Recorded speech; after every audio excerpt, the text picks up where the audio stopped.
So I wanted to show you guys how to use this graphing website to help you create a graph of your data online. It's very, very easy. All you have to do is basically copy paste the information.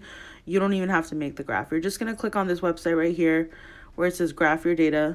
Hang on, I'm just going to click the check button so I can get out of editing. All right, so you click on this website. I'm going to open it in Chrome. See, I already had it open, but I wanted to show you guys how to get there. So this website is really, really cool. It's called KidZone Create a Graph. You use this template to help you. So we're going to create a line graph. Whenever we're doing data in our science class, just because we want to see like a trend in terms of like time, whenever you're doing it based on time, it's a really good idea to pick a line graph. So we picked a line graph and it's asking us for the grid lines. I'm just gonna pick 21 because I don't know, we might have a lot of data. So I'm gonna click on update. All right, so it updated that information. Now you're gonna start putting in your data. So you see on the side, there's a tab that says data. You're gonna click on data. You're gonna name your title. You're gonna name your graph. You're gonna give it a title. So for example,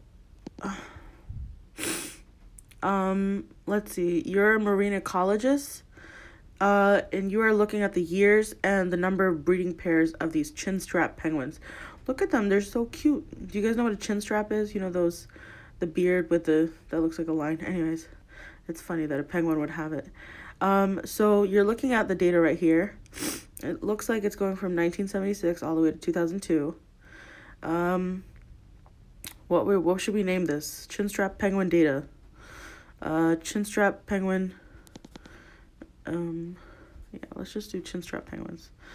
Chinstrap penguins. What's happening to the penguins? Chinstrap penguins breeding data. Let's just call it that. Your x-axis is always going to be the number of years, right? Because that's the best way to look at the graph is in a linear way. So we're gonna write years or year. The y-axis is the one that goes up and down. That's the one we're going to look at over here to see the number of breeding pairs. Just going to put the number sign.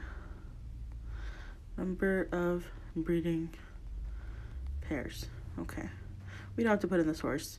Data set. How many items are in the data set? So basically, that's asking you how many things are we counting? So let's count it. 1976, that's 1. 77, that's 2, 3, 4, 5, 6, 7, 8, 9, 10, 11, 12, 13, 14, 15, 16. So 19 items in this data set. So 19 items. So it's going to create 19, this list right here. We are going to label this as the date. So for example, 1976.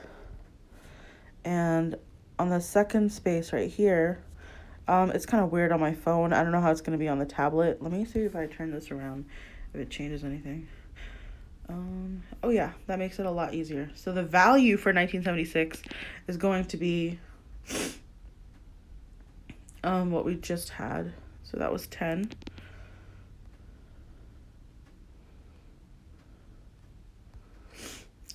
What's the next year? 1977.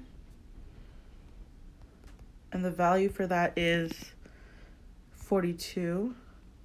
So you're going to keep doing that with whatever data set you have. Just going to make some numbers up right now, just because I don't want to go back and forth. 1988, 1999, 2002. Let's see. 63, 100, 222, 220.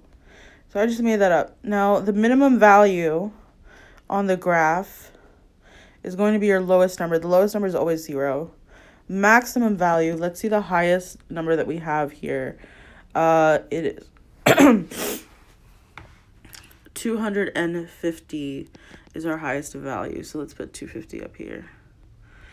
So the max value is your most and your min value is your least amount. The least amount is always going to be 0. So let's hit update.